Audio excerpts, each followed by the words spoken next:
It's DTS 190 and the Nightfall scoring arrives this week, but the development update has changed the release date of a couple of things coming down the pipeline later this year. All that and more coming up.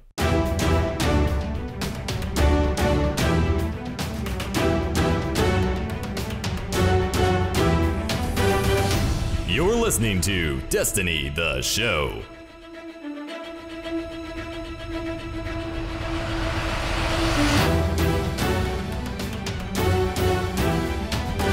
What's good, everyone, and welcome to Destiny, the show, the Destiny News podcast to keep you, the Guardian, ahead of the curve in the world of Destiny. I am BBKDRAGOON. I'm joined, as always, by my great co-host, Ditty.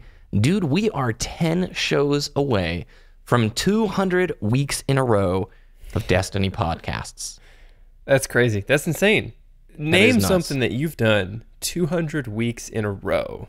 Nothing. I mean, shower, hopefully, but my goodness, dude, that's a perfect, record for 200 weeks. I'm really stoked on that, and stoked for our listeners. I know I'm, patting ourselves on the back, but that number is coming up so quickly that it's like, wow, where did time go? Yeah, I think it's a great opportunity for our listeners to chime in either on Twitter or Discord when when you join DTS. Let's think of some things that we could do for episode 200. Get some ideas from the community. Let us know. Discord.me/Destiny the show and Twitter.com/Destiny the show as well. Let us know.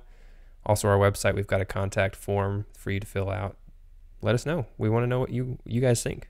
Yeah. So, do you have a good week? I know you were doing a lot of stuff for work. Yeah, I traveled this past week for work, and it was fun. It was a lot of fun. This new job, I've been there less than a year, is fantastic. I mean, I really feel valued, and that's a really good thing at a job, in a career. So, very happy. Feeling not like you're excited to be there is what I'm saying. Like, you're really stoked to be there, and that changes the whole attitude of everything. Yeah, so the difference is I'm happy to do the work every single day. Mm-hmm. I'm happy to be busy. Previous places, I was so depressed, man, I have to go back and deal with them again today. That's not healthy, right? You can't keep that up for too long. No. But I'm very happy where I am. Yeah. I'm glad the trip went well. This last week, we had a handful of things talked about from Bungie. Some timelines shifted for the development update. Some things moving up in time, most things moving back in time. And that's referring to the roadmap kind of that we got back in, I think it was early February, late January for what's coming down for Destiny 2. And then we also have the Nightfall scoring stuff happening this week. It's a rather light news week, so we may talk a little bit about some of the other games that we're enjoying to play right now. I know lots of Monster Hunter still on my end, and I know you're still digging deep into Overwatch and a couple of other games with Sanic, so why don't we just go into the news? All right, this week at Bungie, Ditty, what are the big highlights, the big standouts from this one? So obviously they directed us towards the development update, which we'll get to in a little bit. But for starters, this week, Destiny Update 1.1.3 is coming out, and it's introducing Nightfall Strike scoring, which is and the first version of the Prestige Nightfall Challenge card with Emblem variants. So that's very exciting. And we talked about the Nightfall scoring system in 2 shows ago, I believe. I'm actually excited for this one, to be honest with you. And they showed off the new cards, the new Emblem cards with the different variants and the new stats that are associated with each one. What are the details on those? So first off, they're collapsing the auras into the emblems themselves. So you don't have to, so they're not going to be standalone items anymore. So whenever you're wearing that emblem, you will get that aura there. Existing raid trials and new Nightfall emblems will provide an existing aura effects to players, and future emblems can now roll out new effects as well. And then, for example, on the auras, if you go flawless or do a prestige clear to activate those auras, that's how you do it, And then the variants, by the way, 5 or 6 per emblem, and they're going to be introduced to allow visible achievement without losing the recognizable identity of the emblem. So you're not locked into that specific emblem to showcase or use that aura or showcase that score. For example, the new Crucible Kills emblem unlocks new or some fun quote-unquote class foe variations after you down 1,000 guardians of that specific class. So Warlock, Titan, Hunter, after you defeat 1,000 of those in the Crucible, that score will start to show up, or that variant will unlock on that emblem. Mm-hmm. Some of these new auras will also come with fire team bonuses. The Nightfall strikes, they have their, emblem associated with the particular strike, and these emblems display your highest personal score within that particular Nightfall strike. In the future, they say they hope to display your clan's high score as well. These emblems, these Nightfall ones, have several variants as well, which drop from that specific Nightfall, but in some cases only above certain score thresholds. So we've talked about that, where there are going to be multiple score thresholds available, and those are going to be different variants of the particular emblem. For another example, the Pyramidion Strike emblem we got to take a look at here in this week's TWAB, and I really love the way that it looks, but it shows your personal best score as well as bonus threshold, and then you have the grayed out applies a purple crown aura. Noticeably, that's your aura that's associated with that Nightfall. And then it looks like something great out here, increased Vanguard token drops for you and your fire team in this strike. That's if you make it above the score threshold that they set. Whew, long story, but man, these emblems look pretty cool, right? Yeah, I mean, it's nice to have something to grind for on a weekly basis, of course. I would honestly prefer, strike-specific weapons or gear as opposed to this cosmetic emblem. But it's something, it's a small step towards what we're really looking for, which is that Imogen, that hand cannon, that strike-specific hand cannon that we all went for after the Taken King. Yeah, and that's part of the delay here is the Nightfall Strike unique rewards have been moved out to patch 114, and timeline-wise, 114 is slated for March 27th, so that got pushed back 1 month. I'm fine if the rewards look awesome and the month delay is justified, but the idea here, I think you mentioned in the pre-show, Ditty, when you look at the Crucible emblem, if you guys are listening to us, and just build this in your mind, you've got under your Crucible emblem, lifetime Crucible kills with the stat right there. Hunters defeated, Titans defeated, Warlocks defeated. They could expand that even further and throw additional stats into there, like how many countdown games you've won or whatnot. But that concept permeated across the entire game is a concept that really feels like it would have been hugely victorious if it came out at launch. Yeah, I totally agree. Like, this is an addition that we would have been really grateful for right at launch. Obviously, we're grateful for it now. But on that note, it just made me think of, for example, like a flawless emblem, right? Shows you how many times you've been flawless. But in addition to that, how many times you've planted the bomb, if it's that type, and how many guardians you've defeated of which type, so you can show if you're a slayer or an objective player or defended, right? I think that would be great as well. Yeah, there's big opportunity, and they do note that this is the first iteration of these emblems. So keep expanding it. I think it's a great foundation, great start. Another one of those things like we've talked about, Ditty, where definitely feels like they probably had this on a notepad somewhere in the Bungie offices, but it got slated back, not able for D2 launch just because of time constraints or, that reboot that's so rumored halfway through. I'm excited. I think this will bring me back for a weekly play session with Destiny 2. I've kind of been on break the last, I would say, month or so. You as well. We've just sort of been dipping our feet in when we want to play. For Crimson Doubles, we came back, of course. But the new Nightfall scoring and these emblems give me a pursuit that I actually care to chase, and these emblems look cool. So all in all, this is a great start to the system. Yep. All right, let us move on to the not as fun portion, and that is what's getting moved around. Well, I guess it's not fun, but if it works out in their favor, these delays might be worth it instead of rushing something out that isn't completed. So what we had with the development timeline essentially is most things being pushed back. Mods 2.0 looks like it probably has been pushed back to this fall. Doesn't look like it's coming in the Season 3 update. Maybe it's coming after May because our timeline only goes to May. But that's sort of a disappointment, I know, for many players. Those unique strike rewards pushed back 1 month. But we are hearing information about Rumble, Ditty, coming a lot sooner than what we had expected, but maybe in a different rotational format. Yeah, so obviously it's not going to be a static playlist for us to choose. It's going to be in a rotational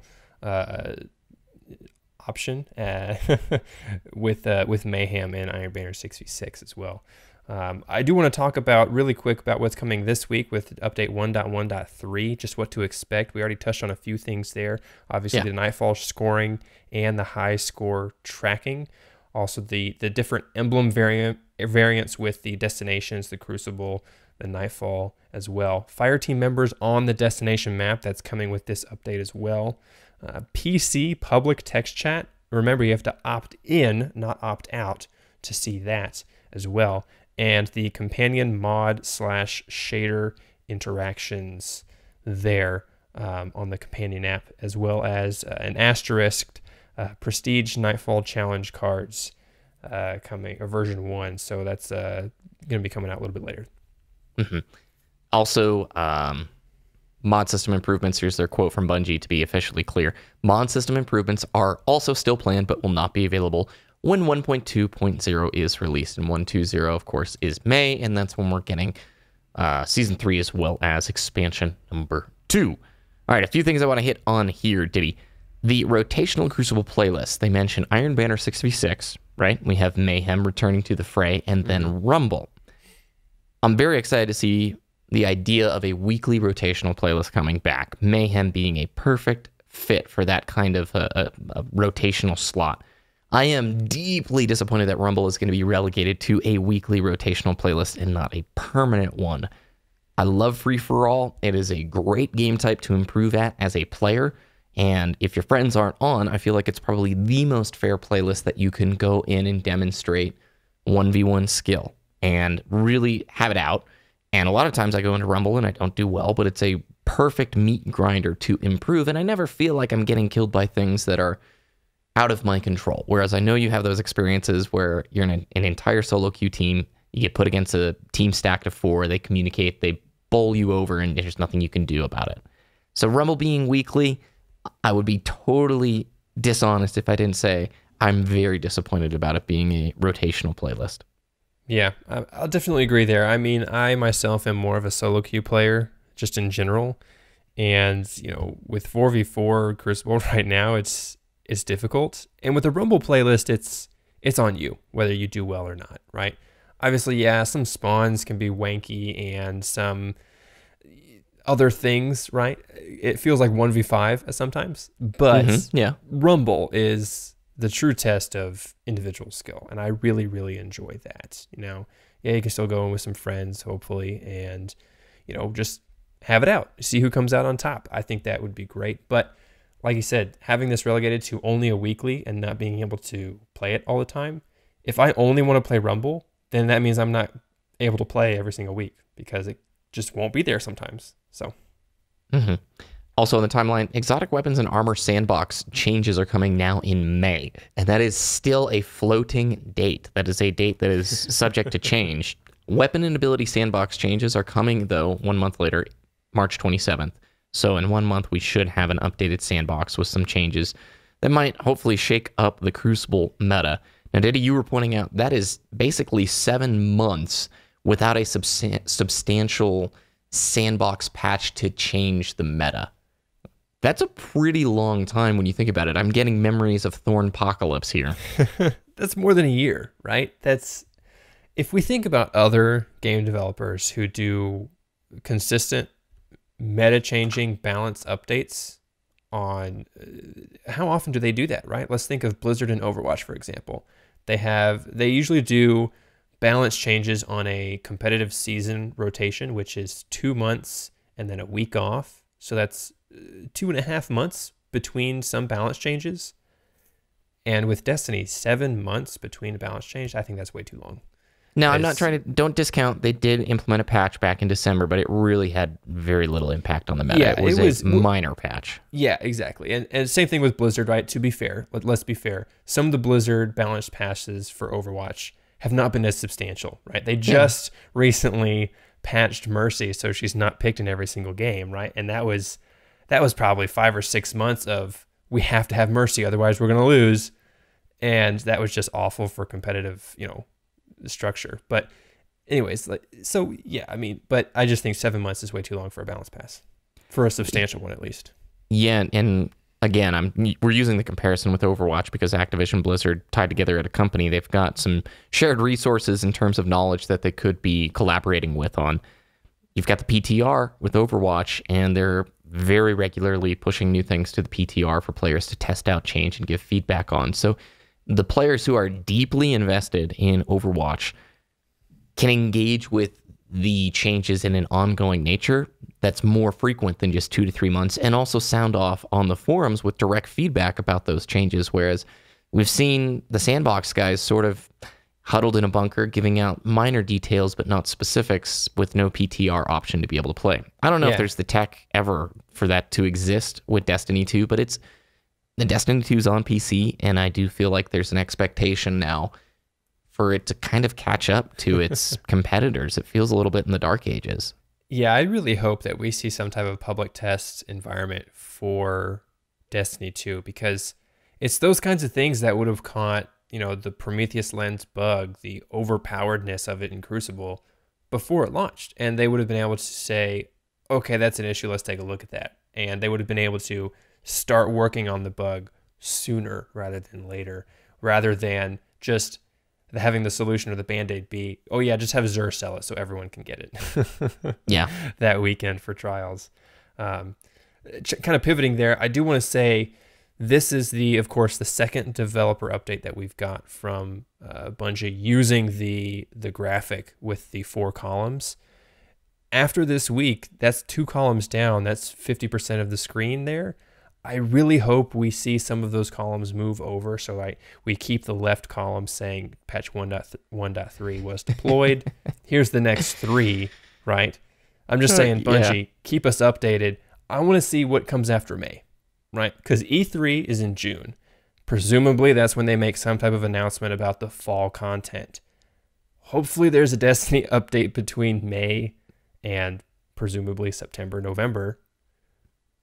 Hopefully. I mean, I want to keep that communication rolling. Like, I'm really happy they updated this, as I mentioned earlier, but let's keep it updated, and let me know what's coming next. You didn't like their high school level padding their 500-word essay by saying Destination Emblem variants, Crucible Emblem variants, Nightfall Emblem variants, instead of just saying Emblem variants? Emblem variants, and then in parentheses, Crucible, Nightfall, and yeah. Come on, guys. By the way, if you're in college right now, sometimes if you search for all the periods in the paragraph or in the paper, put them up to 13 or 14 size font, that makes your paper go longer. I think that would work in high school. I don't think that would work in college. Because it did not work in college, to be fair. Yeah. I tried it, and they said, yeah, this spacing is off. WTF. Oh, dude, you got caught. Dun, dun, dun. I wouldn't mess around with that. So it was like, all right, well, I tried. I wonder what happened, Professor.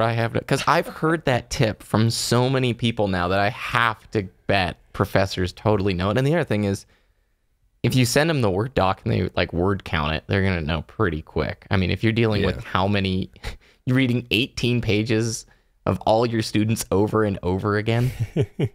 Sidetrack, what was the longest paper you had to write while you were at university? 12 pages minimum. Not that long. Minimum 12? Yeah. I don't think that was very long. But I did have a rhetoric professor, who required maximum 2 paragraphs per page. So if you think about that, that is really difficult to pull off, because it's just like you're so worried about getting the spacing right that you're not worried about the content at all. So you're like, okay, I need 8 sentences in this paragraph. So, wait, but the format there it was a pain in the butt. Oh man, we could do a whole show on that rhetoric professor, by the way. I would be happy to. That maybe rhetoric the show. Boom. There it is. I had a 15-page research paper once, and that was the biggest it got, but most were probably 7 to 9, I would think. The longer they got, the harder they were to do, because you had to be like, man, that is so much more research. Anyway, last thing I wanted to talk about here before we transition into other games that we're playing right now, talking about those. The mod 2.0 system being pushed beyond 1.2.0. So that means being pushed beyond May.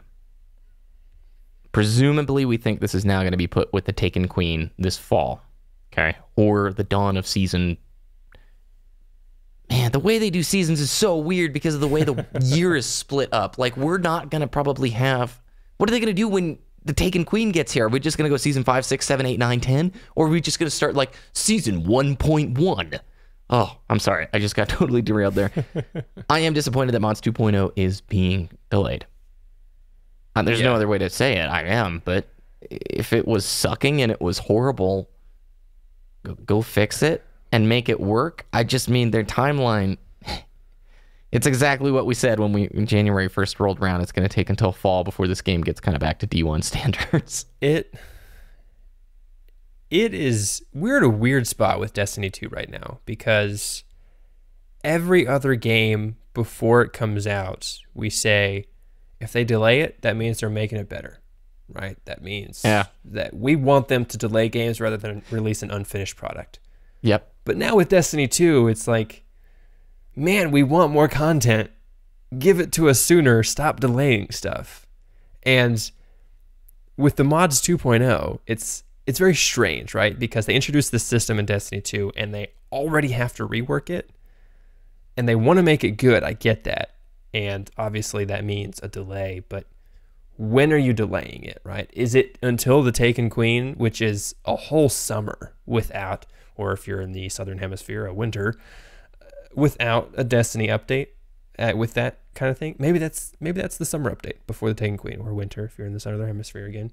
Australians, of course, got to keep them in mind. But I think, I don't know, it's just weird right now. It's like, I want to say delay it to make it better, but I also want more Destiny content so I can keep playing Destiny, because it's a great game. It's a great universe and a great game that I want to keep playing, but I have no reason to right now. You bit your tongue there. You were about to throw in the Destiny 1 is a great game. D2 has huge potential, and we enjoyed the first 35 hours of it. Yeah, I have nothing really of substance to add to that other than I think you're right. The community has run out of patience, though, because there were large moments in D1 where we had these dry spells, and sometimes the patches delivered, especially near the end, but in the earlier days, there were really big content drought gaps. But there were subsystems in place, like the perk rolls, that could help incentivize you to keep playing. Crucible, I think it's subjective, of course, but I think most players would say Crucible in D1 was a heck of a lot more fun, which helped survive those content droughts. If much more of the stuff from the dev roadmap gets pushed back till this fall, it is going to be an even worse barren wasteland than it is right now in terms of population. I mean, if you keep looking at the trials reports numbers, it's bleak. It's very bleak. Destiny 1 content drought was definitely seasonal, right? It was right after House of Wolves. House of Wolves lasted a couple weeks because Skolas, even though it was a great fight, did not hold people the entire summer. And that's when... But Trials did, though. And that's when Thorn Apocalypse and Trials as well came into play, right? That's when it was prime. That's when it was so there, right? So active. And then you had the Taken King. Taken King was a great expansion, right? But then it was another year before we got Rise of Iron. Rise of Iron. That's a really long time without any DLC or a development update. Obviously, there were patches in between.